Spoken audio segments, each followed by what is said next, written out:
Audio Jungle.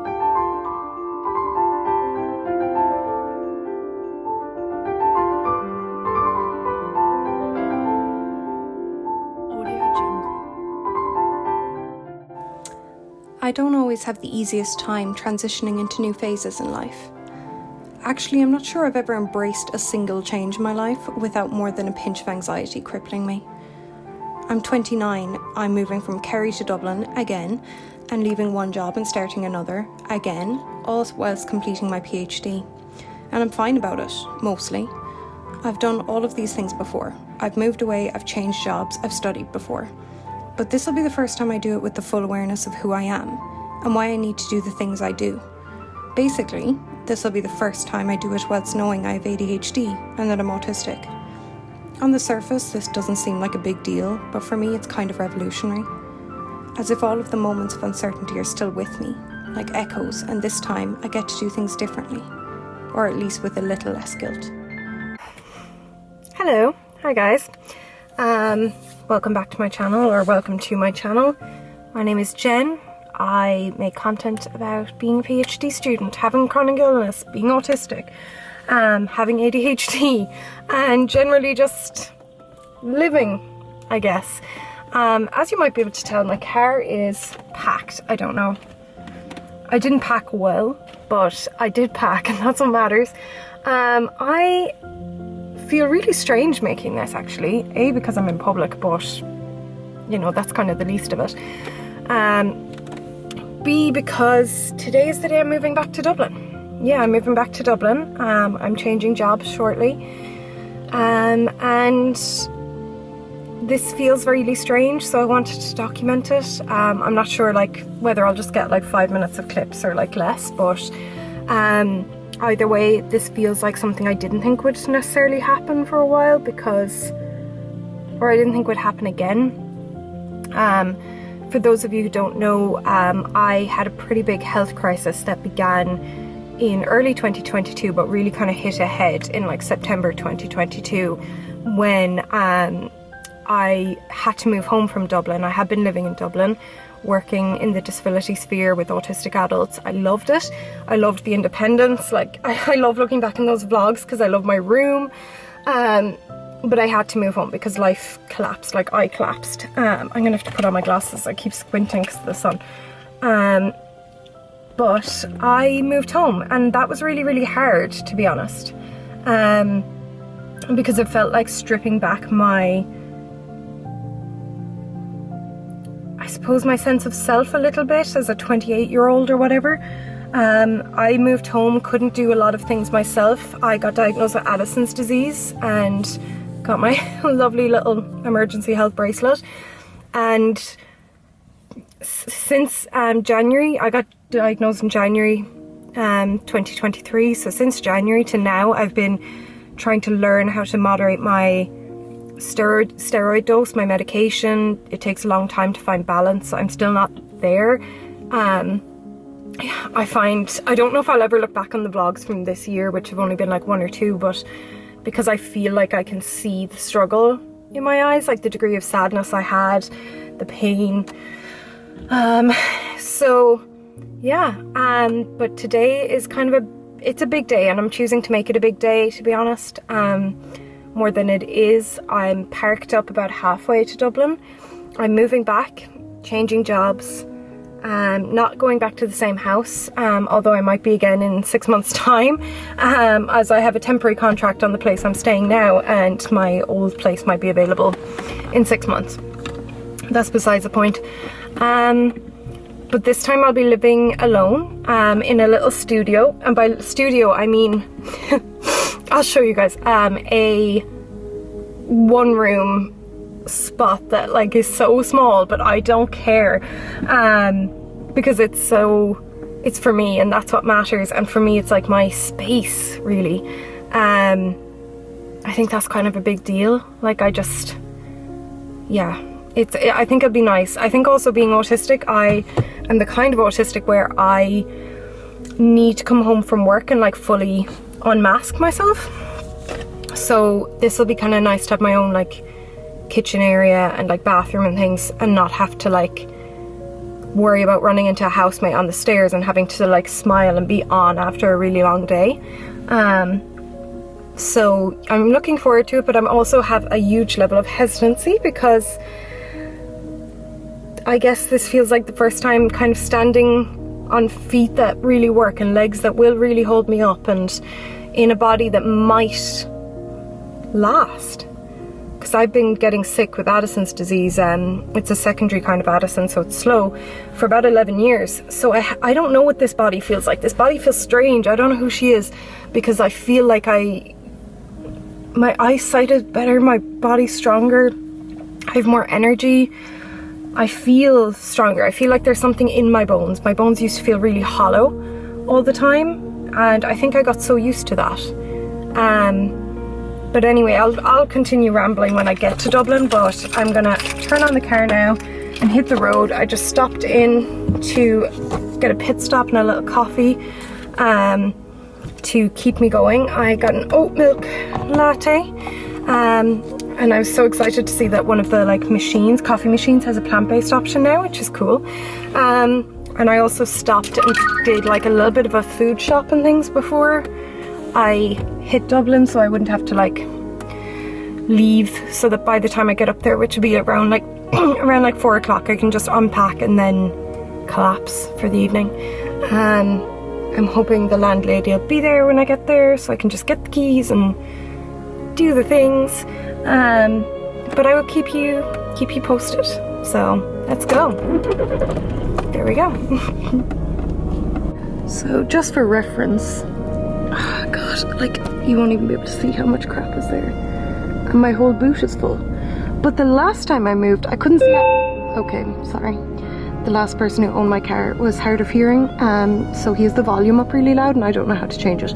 Anyway, the last time I moved, I couldn't see out the back window, so I actually think I've been much sparser this time, and potentially better, who knows. Hi. So I said I would update you when I got to my new place. I'm in my new place. But I didn't, because I got really overwhelmed. That was yesterday. I got really overwhelmed. I literally just unpacked and like sat down, like rested, did some writing, and just kind of took it easy. Today I went to work, and now I'm home, and I'm kind of, this place is starting to feel a bit more like mine, I guess, which is nice. So I just made some food. I'm sitting down.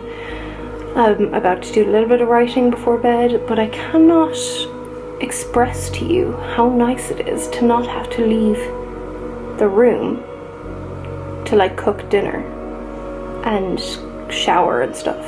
Like, I came home from work and I was so tired. I was just so done, and I just didn't have to deal with anyone, and it was so lovely. It's also really warm in this place, and I really am hesitant to complain about that because I've lived in freezing cold places before, so I'm not going to complain about it. But yeah, I'll do a little sweep around with the camera and show you. It's like, someday I wonder if I'll have like a house where I can do like a house tour, where it's like a whole house, whereas this is like a whole room. But I don't care, because it feels like my space and I'm alone and I'm at peace here. So yeah, I'm gonna do some writing for the evening, have some tea and relax, and I'm really happy, I think. Okay, so we have my bed, which is really big. It's like wider than my other double bed I had, but I've also gotten really used to sleeping in my single bed at home, so I literally did not move last night from this side of the bed. Ignore my magnesium tablets. Got my little wardrobe, and here we go. This is the kitchen area. There's my TV, my couch. Yeah, like I said, it's only one room. It's not, you know, like anything special or anything, but it kind of still feels like mine. And here's my bathroom and shower and things. So this is where I'm going to be for the evening. But yeah, I really like it.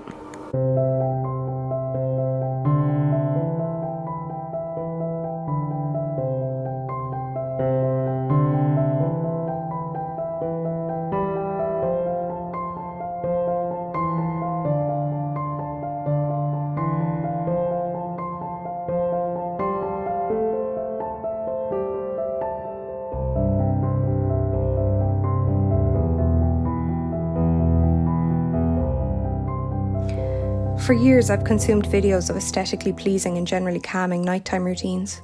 I've long since accepted that if I'm to have any kind of routine that succeeds in helping me to actually unwind, I can't worry about how something looks.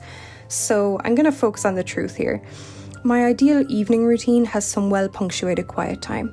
By punctuated, I mean that I don't mind spending my evening speaking to my parents on FaceTime or chatting to housemates, once there's an extended period of silence at some point, or with noise that I choose, like an audiobook or a documentary, something that makes me a passive participant in my life, temporarily. In this instance, I did some journaling about what it felt like to finish up my current role, and then did some reading of Tori Dunlop's Financial Feminist, because I'm actively trying not to feel sick at the mention of finances. This is a big step towards a fledgling adulthood at the age of 29. But I'll admit, I often do things with friends and family after work, and I really enjoy it. But there is always like a fraction of me wishing I was existing in my own quiet mind, writing, creating. Nowadays, I don't feel as much guilt about this as I used to, because now I know it's probably because I'm autistic and not because there's some deep fundamental flaw that I cannot avoid. This is also a crucial part of my nighttime routine.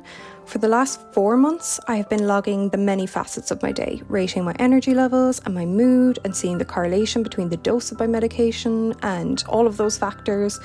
I have a chronic illness called secondary Addison's disease, or adrenal insufficiency. Essentially, my pituitary stopped communicating with my adrenal glands and no longer tells it to produce cortisol. Cortisol is produced in a myriad of situations, and the medication to replace it isn't exactly an exact science. The timing of your dose matters as much as the quantity, and what carries you through one day might not be enough to carry you through the next. All in all, this has been tremendously frustrating as I've swung between being over-replaced and under-replaced on my medication. So, logging how I feel down to the smallest details, such as if I required electrolytes, how much social interaction was required of me, if my appetite has changed.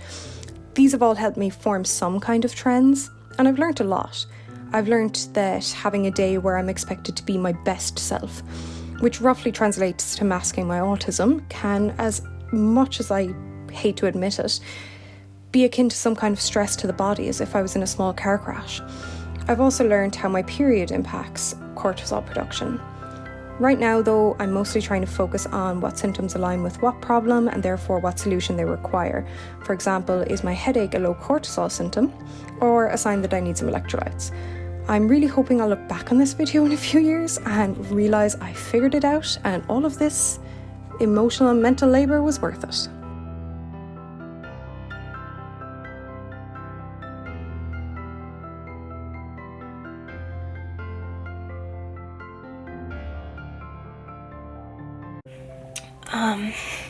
I'm aware that there is nothing flattering about this light. I'm going to bring you a bit closer to me. And now it's fallen. But I'm exhausted. I think you can tell. I have my eye bags. This evening was, despite all appearances, quite busy because I had to do a webinar and things. And I have to be up at 5 a.m. to drive home to Kerry. So that means I'm just trying to figure out my dosing of my meds. So essentially I would typically start taking, I would wake up around 4 and take a small dose of cortisol, like of hydrocortisone, because the body's natural, everyone's natural cortisol starts rising around 4 a.m. to wake you up slowly so that you have energy when you do wake up at like 7 or 8. but I have no cortisol. So I kind of just roll over, take a tiny tablet and just go to bed, go back to sleep instantly. But, and then I would take my stronger dose for the day, like the highest dose for the day at like 8 a.m. Whereas now that I have to be up at 5, I think I'll just take the highest dose today of the day then and add in an additional 5 milligrams or 2.5 milligrams in the afternoon. It really depends, because the reason I'm going home is a funeral, so it depends how upset I get. You know, there's something about this that feels so crass, like talking about a funeral where someone is, you know, acutely grieving more than I am, or like suffering more than I am, and I'm talking about like struggling to manage my medication. But if it was my friend, I would tell them that all struggles are valid. So I'm going to take a small dose now before bed, because my right flank, I have right flank pain, which is an Addison's thing, which usually means my cortisol's gotten too low, which I know it has anyway because my eyes are super dry. But either way, I'm gonna read for a little bit to unwind and just go to sleep. Thank you for joining me for my first few days in this new space, and once I try to figure out living in Dublin again and giving this whole adult thing another go after essentially nearly dying. I'm laughing because I don't know how to process that emotionally. Anyway, yeah, good night.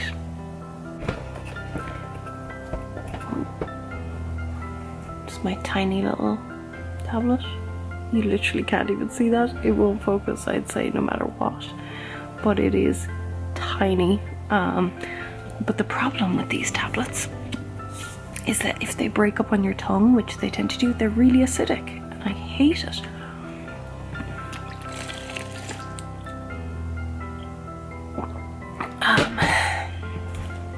Although a lot of people online say they don't find any taste in it, so maybe I'm just being super sensitive. Anyway.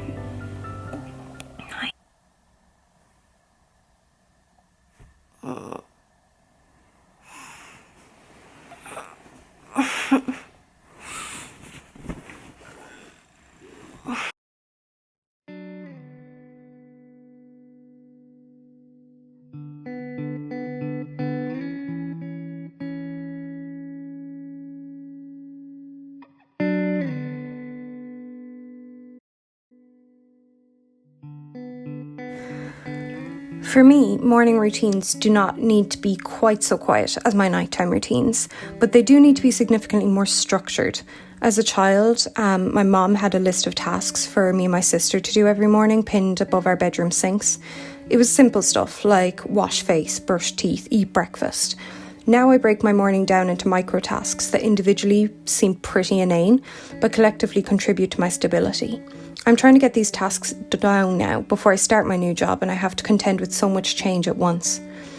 Most of these tasks I didn't film, probably because I'm still afraid that I'll look strange.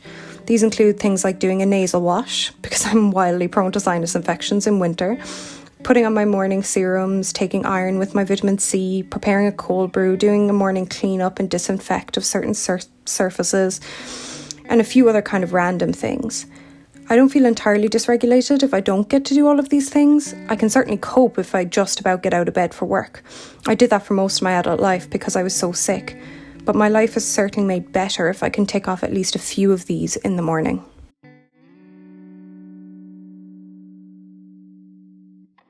Good morning. I am working from home today in the little studio that I'm still finding a novelty. I've just put on my moisturiser, so my skin is really greasy. But I'm working from home today because I am going home to Kerry today for a funeral, so it would be kind of harder to get out of the office and drive out. So working from home today. I have a webinar this evening, so that'll be fun on advocating for yourself in university, which as an autistic person, but I wasn't diagnosed in university, so I did a lot of advocating for myself without having the right parameters, or like the real parameters of what I was trying to say. So I am going to chill for a little bit, eat my breakfast. I'm gonna try and convince myself to eat breakfast. I'm really not very hungry. I woke up with like no appetite, and start work and things. But yeah, I think I slept really well. I did sleep really well. Yeah, that's it. Sometimes I really wish I could be one of those like aesthetic girls, like who do their morning routines and things, but I think in reality this is me. And if my life gets more aesthetically pleasing, that's great, but I personally am going to be greasy faced all the time. But that's that. So I'm going to have my apple juice and my vitamin C